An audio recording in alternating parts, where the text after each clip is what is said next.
All right, everyone, welcome back. Norton Man Reviews. We are pumped for X-Man number 4.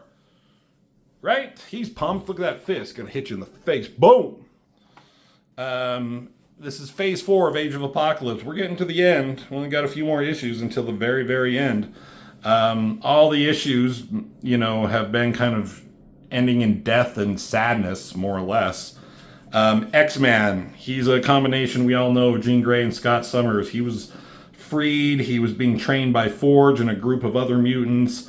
He was joined by a guy named Essex, who was Mr. Sinister in disguise. Essex was being a little shit fuck. Forge didn't like him. Essex was trying to use him. Essex, Sinister, had created him as a weapon for Apocalypse. At the end of the last issue, it was revealed that Essex was Mr. Sinister. We all knew that. They weren't trying to hide it. But he made the reveal to X-Man. So now this is like the fight between X-Man and Sinister, right? Let's see. Jeff Lowbrider, Steve Scrooge, pencils. And oh, hey, cool. This is Apocalypse, I guess. That's some fucking face. And he's talking to Shadow King. And he says, wait a minute. Hold on. Anyways. Now I got confused for a second. It says, see where he's been in Excalibur. Shadow King was in the last issue of Excalibur. I just did a video on that. That should come out before this, according to the reading order. So, I mean, you can't kill Shadow King like they did, but they were able to expunge him, expel him. So he's back with Apocalypse, and he's giving him a report. And he's also telling him that Domino has failed. Domino and her team was sent to capture X-Man. They just knew it was like a powerful telepath, and Apocalypse told Domino, bring him back and have him serve me or kill him if he's unwilling. But Domino has failed. The telepath still lives and is sending out a tidal wave of energy on the astral plane, which I have distributed amongst my many host bodies. So I guess he's been doing stuff in Factor X also. So he's all over the fucking place. So Apocalypse is mad. He's like, what about Domino? Is she dead?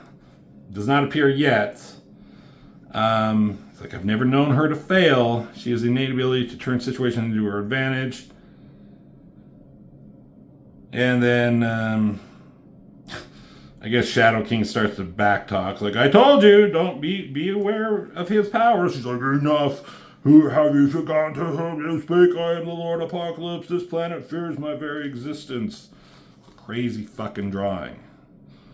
It's a lot of muscles. And yet, the telepath still lives. A clear example of survival of the fittest. Domino is proven unfit. But I have more pressing matters and duties which require my attention. Let us continue, Magneto. So he has Magneto captured, which we saw in Amazing X-Men number 3. Right? Yep.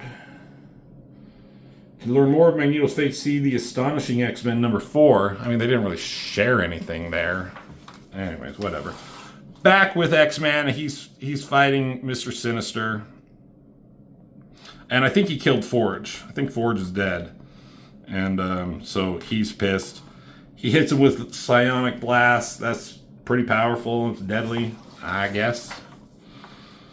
How gratifying. The boy's power is nothing short of astounding. This will prove challenging. I mean, Mr. Sinister, what are his powers? I don't know, but he's kind of invulnerable. He has an apocalypses.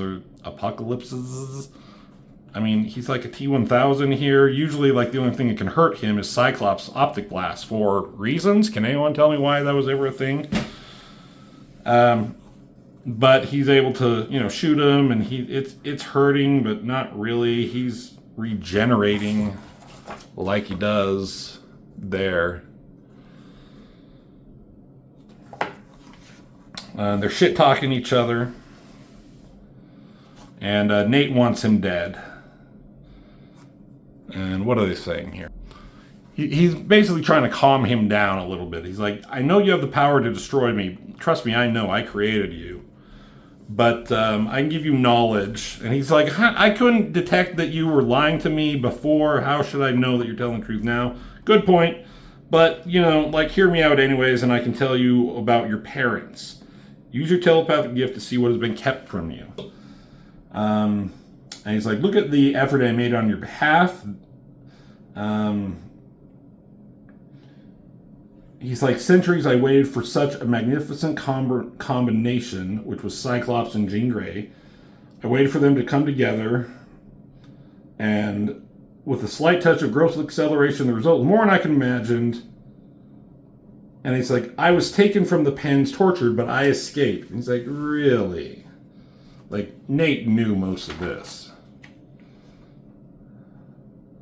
And this is what happened at the beginning of the very first issue, was Cyclops, freeing him, right? And that's what he remembers. I mean, and they're just kind of recapping, Sinister was around, he knew this was happening, but he didn't want to, rat out Cyclops yet, because he still needed him, and he didn't want Apocalypse to know of Nate's existence, so he let him leave. He's like, I thought I lost you. Oh, look at this, X-Men Prime. Brian Hitch. I gotta find that. This is the first comic that brought everyone back to the Prime universe. Brian Hitch art. Anyways, thought I'd lost you.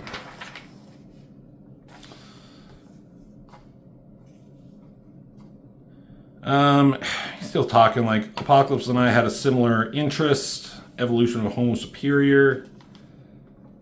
And he's basically saying that's why you were created, and I need you to kill Apocalypse. And then out of nowhere, Sinister gets blasted, and it's by Sauron with his fucking gun. Here's Siren. And he's like, you guys need to leave. He's like, well, let us help you here. And he makes him leave with his powers, because he's like, this is going to get ugly. He's still pissed at Sinister. God, so many words. Sinister basically says, you're just a weapon that I made. I'm not just going to let you stray from your original purpose. He's like, I'm not your puppet. He's bashing him over the face. He's calling him a liar. Bashes him again. Lots of ads. Ultraverse. What the fuck is all of this? No idea. More ads. More fighting. Back to the fighting. I have memories and dreams and hopes and loves.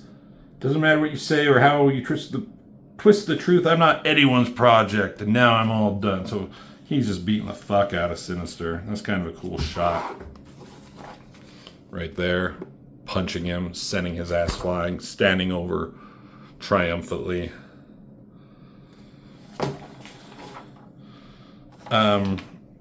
So, he just beat the fuck out of Sinister right here, apparently.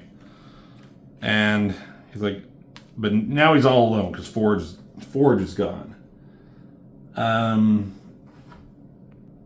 It starts talking about how vengeance is not something, it's a hollow reward. It won't bring Forge back, but it began to feel the emptiness he feels in his heart.